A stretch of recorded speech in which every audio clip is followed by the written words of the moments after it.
Memasuki hari keempat, konflik antara Amerika Serikat, Israel, dan Iran belum menunjukkan tanda mereda.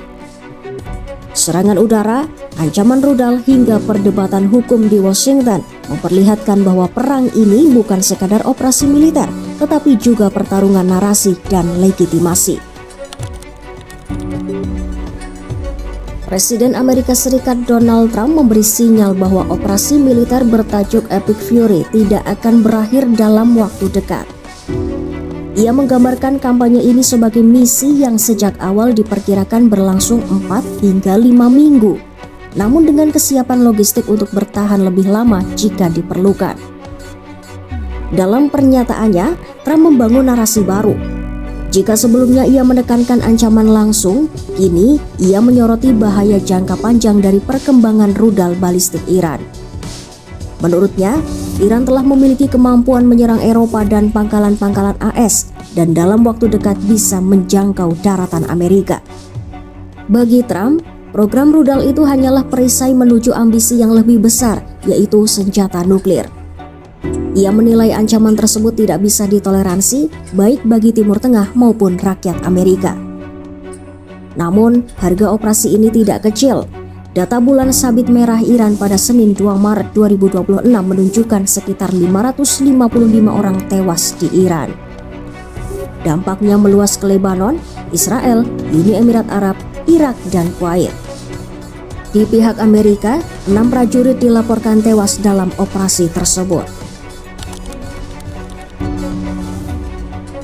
Di dalam negeri AS, perang ini memicu perdebatan sengit.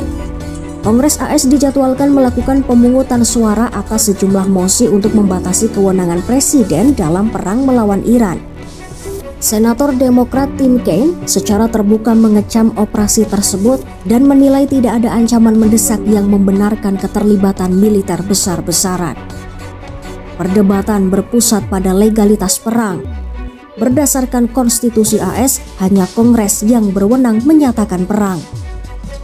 Namun Undang-Undang Kekuasaan Perang 1973 memberi presiden ruang untuk meluncurkan aksi militer terbatas selama 60 hari tanpa persetujuan awal. Artinya, jika operasi melewati batas waktu itu, Gedung Putih harus mendapatkan otorisasi resmi. Meski ada upaya membatasi kewenangan Trump, mayoritas Partai Republik diperkirakan akan melindunginya. Bahkan jika resolusi pembatasan lolos, hak veto presiden menjadi benteng terakhir yang sulit ditembus.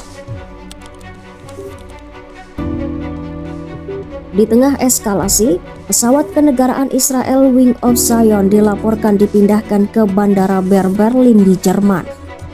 Pesawat Boeing 767 yang biasa digunakan Presiden dan Perdana Menteri itu terdeteksi berputar di atas Laut Mediterania sebelum mendarat di Berlin. Langkah ini memicu spekulasi tentang peningkatan status siaga keamanan. Sementara itu, Perdana Menteri Israel Benjamin Netanyahu membela keputusan berperang bersama Amerika Serikat. Dalam sebuah wawancara televisi, ia menyatakan Iran tengah membangun kembali situs-situs baru dan bunker bawah tanah yang diklaim akan membuat program rudal balistik dan bom atomnya kebal dalam hitungan bulan. Netanyahu tidak memaparkan bukti rinci, namun ia menegaskan bahwa jika tidak bertindak sekarang, di masa depan tidak akan ada kesempatan untuk menghentikan program tersebut. Ia menggambarkan Iran sebagai ancaman ideologis yang tidak akan berhenti sampai tujuannya tercapai, dan menyebut perlunya kepemimpinan tegas untuk menghadapi situasi ini. Dari Teheran, pesan yang muncul justru sebaliknya. Sekretaris Dewan Keamanan Nasional tertinggi Iran Ali Larijani melalui unggahan di platform X menyatakan bahwa Iran telah mempersiapkan diri untuk perang panjang. Ia menegaskan Iran tidak memulai konflik ini dan pasukan bersenjata mereka hanya bertindak untuk membela diri. Dalam narasinya, Iran memposisikan diri sebagai peradaban tua yang mempertahankan eksistensinya. Mereka menyatakan siap menanggung biaya apapun demi mempertahankan negara dan akan membuat musuh menyesali perhitungan yang salah. Iya, hari keempat perang memperlihatkan 3 narasi yang saling bertabrakan. Amerika berbicara tentang ancaman masa depan dan pencegahan. Israel menekankan urgensi menghentikan program militer Iran sebelum terlambat, sementara Iran menegaskan ketahanan dan kesiapan menghadapi perang panjang.